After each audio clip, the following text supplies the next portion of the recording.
Welcome to our channel. If you want to activate Zelle on your phone for contactless payments, follow these step-by-step instructions to ensure everything is set up properly and works smoothly. Step 1. Begin by gathering all necessary materials and information you'll need for the activation process, including your account details, identification, and the specific card, device, or service you're activating.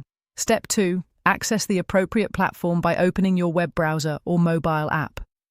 Make sure you're using a secure internet connection to protect your personal information during the process. Step 3. Locate the activation section within the platform. This is typically found in your account settings, under a menu labeled Activate, Register, or Get Started.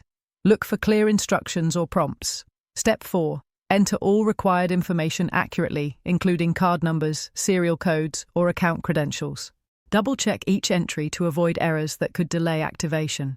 Step 5. Follow any verification steps that appear on screen. This may include receiving a confirmation code via text message or email, which you'll need to enter to proceed with activation. Step 6. Review all terms and conditions carefully before accepting. Make sure you understand any fees, limitations, or usage policies that apply to your activation. Step 7. Complete the activation by clicking the final confirmation button. You should receive an on-screen message indicating successful act.